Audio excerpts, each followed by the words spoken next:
Each year when I return from my time away, I like to share some of what I learned and experienced during our annual General Assembly, the national gathering of Unitarian Universalists from across the country and often the continent and sometimes even the globe. At this gathering, delegates of the member congregations of the Unitarian Universalist Association do the work of engaging in conversation about our faith and voting how we will move forward on various topics, discussions, and actions. This year, the UUA leadership chose to experiment with the format, doing their part to practice this year's theme of Meet the Moment, Together Everywhere. For years, delegates and potential delegates have asked for something different, and this year they got it. There was a lot of feedback about its challenges. The business sessions ran from Sunday afternoon through Tuesday evening, and programming ran from Friday night through Sunday lunchtime. There was programming cut, notably the service of the living tradition was not done to allow for this schedule. And this year was supposed to be an all-virtual year, but leadership experimented with having a central hub location for people who wanted to gather, including many of our UUA leaders. And 7 satellite sites were also set up across the country, held in various churches.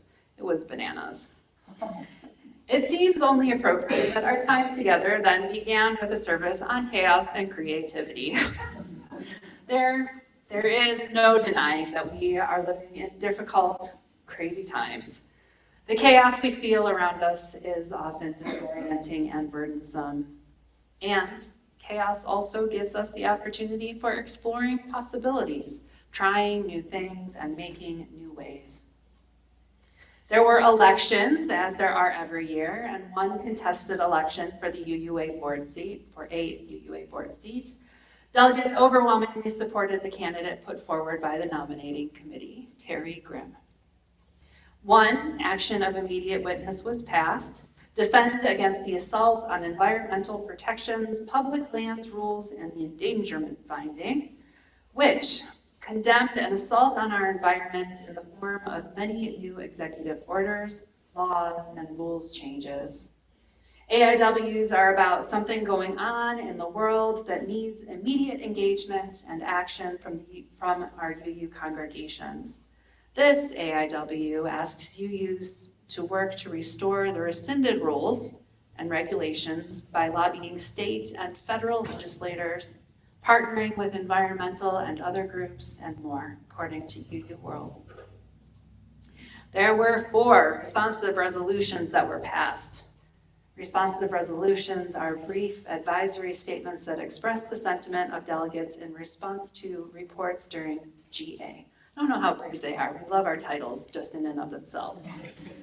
The 4 are, where are the youth? And gratitude for UU's support of youth and emerging adults, both of which called on the UUA to support youth and emerging adults in attending General Assembly, as well as their inclusion in leadership, congregational life, and the life of the association. Also passed were reaffirming our commitment to immigrant justice and relationally grounded organizing, and include concerns about Southwest Asia and North Africa, the acronym of which is SWANA, Crisis in Commission on Appraisal Renewed Outreach.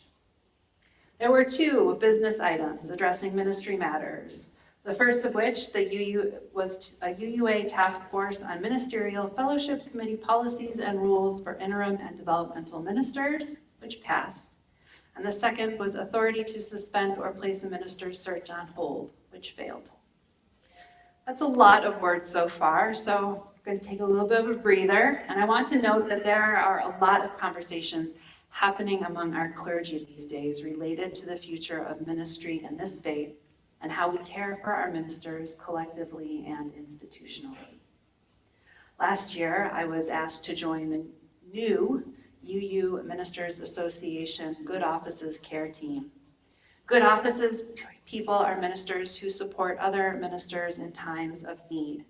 There are general Good Offices people and specialists, and I am a specialist in care.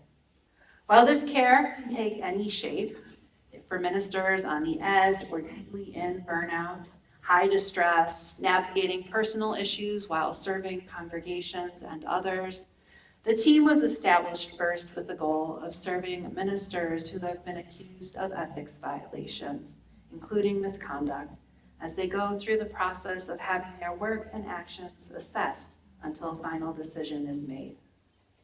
So while the items proposed this year as business resolutions may not be of particular importance to your daily spiritual engagement with our faith, they are important to me and to the future practice of ministry within Unitarian Universalism.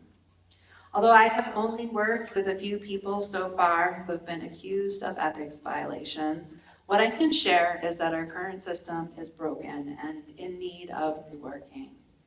Thankfully, this work had begun even before these proposals were put forward, but it will be some time before changes, whatever they may be, are implemented. Last item of business to share. I was not elected, but I was appointed to the Election Campaign Practices Committee this year for a 3-year term. This among the other various ways that I serve our faith. Okay, business done. On to programming. Although the programming portion of GA lasted less than 48 hours, it was still packed. There was a Meet the Moment opening and then closing, as well as wave cohort groups that met throughout the day. I believe there were 11 of them, covering a variety of topics, including administration, worship, and innovation. Saturday afternoon, there were also 2 featured speakers, Professor Crystal Simone Smith, currently at Duke, author of a number of books, including our own Beacon Press's Common Sense, 1776, addressed to today's citizens of America. Smith is a poet and uses poetry as a lens for reading and understanding different texts. And in that one, she takes apart Common Sense by Thomas Paine. The second speaker was former journalist, now retired Presbyterian minister Liz Walker, author of No One Left Alone. Following the Boston Marathon bombing and recognizing the impact of violence and trauma in her own community, Reverend Walker, with others, founded a program called Can We Talk?, which supports those who are hurting, grieving, traumatized, and more, come together to make community and listen to each other speak about their truths as a way to foster healing. The Can We Talk program is the center of No One Left Alone. During the business portion of GA, there were also 2 sessions devoted to discussion about the congregational study action issue selected last year, abolition, transformation, and faith formation. They were rich sessions, and honestly, I could have listened to them for much longer than they had time for. 2 things I was particularly struck by from the 2 sessions. First, the definition of abolition that the Church of the Larger Fellowship, which sponsored the CSAI, is using. Abolition is a holistic approach to systemic social change that includes, but is not limited to, the abolition of slavery, replacing systems and cultures of violence, coercion, and control with transformative justice and relational practices, and dismantling the prison industrial complex as we now know it. It requires the transformation of our society and the replacement of our current public theologies of retributive justice and violence. What hadn't occurred to me was all the ways we punish each other in our relationships. So that gave me some things that I have been chewing on. One facilitator mentioned learning more about abolition as they are parenting their children. Every time we resist punishment and violence against one another, we are practicing abolition. Again and again during General Assembly, I was drawn to the questions being asked, and the questions from this session that spoke to me were, what would our community look like if abolition was the goal? And how can our congregation start building these care systems?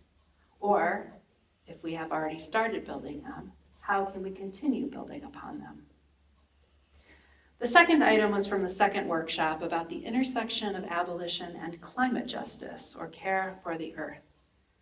Rachel Miss Livy, the UUA's Side with Love climate justice organizer, shared a beautiful essay that she wrote for an upcoming anthology on this subject.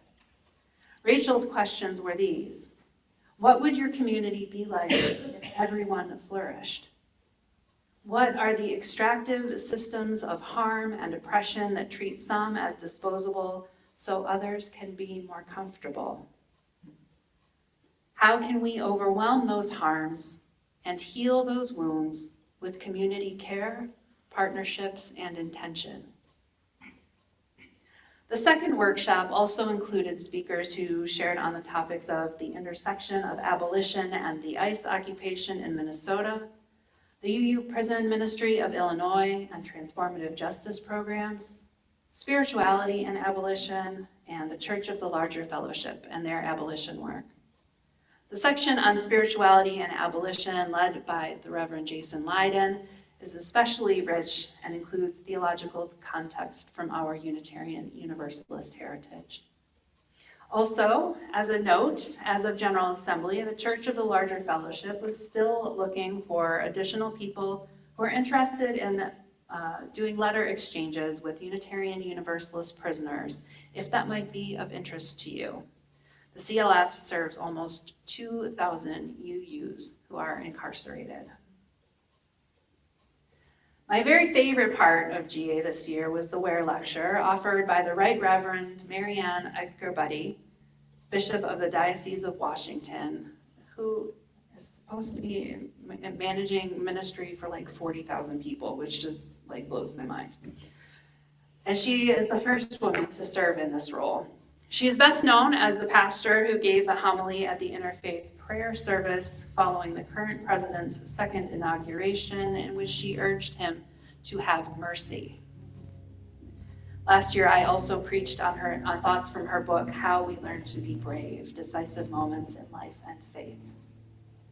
I'll spend more time talking about the Ware Lecture later this year, but in some ways, it felt a bit like a love letter to UUs. She clearly took time to learn about who we are, having read our most recent Unitarian Universalist Pocket Guide, among other things, and even responded directly to concerns raised by UUs about her having been selected as the Ware Lecturer because she hasn't publicly voiced an opinion on the issue of Israel and Palestine. Bishop Buddy spoke about courage, which she observed grows in community and in spiritual connection. She encouraged us not to ask the question, why is this happening? But instead, who are you called to be now? In response, she lifted up the stories of Esther from the scripture and Frodo from Lord of the Rings. It was that moment that I felt she really knew us. Buddy first met the president of the UUA, the Reverend Dr. Sophia Betancourt, in Minneapolis earlier this year when clergy were called to protest the ICE occupation. Buddy said that we UUs are often the firsts when it comes to justice. I'd paraphrase her as saying that we are often the trailblazers, leading the way for others. This is a necessary and good role to fill, and she is grateful that we are the ones doing it, but noted it can also be challenging as we wait for others to catch up with our dreams. She thanked us for embodying our truths, living as though they were already true, living as though what lies beyond the horizon of possibilities was our reality now. I am looking forward to digging into the lecture later. Last, the music was really wonderful in the worship services, featuring both hymns from our new online hymnal, Sing Out Love, which we have acquired a license for this year, as well as songs from the singing resistance movement that has been so important this last year. The content of the services was also great, and I want to share a few things from the last one, the Sunday morning service.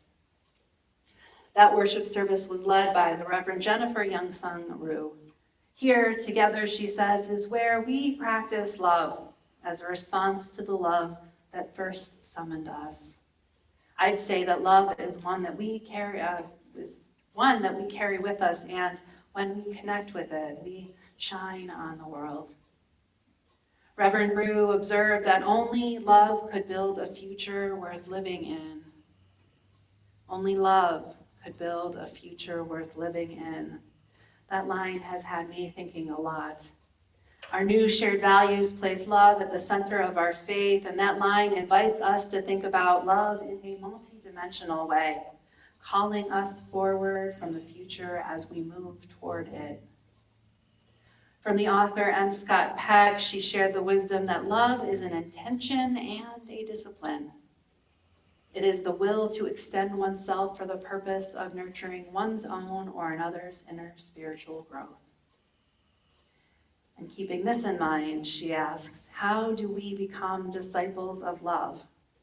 Or put another way, how do we practice being love bearers? I have said before that I believe we as UUs are in a place more fully extracting ourselves from Christianity as Christianity once did from Judaism, and the questions that were posed during GA this year affirmed for me that this was the case.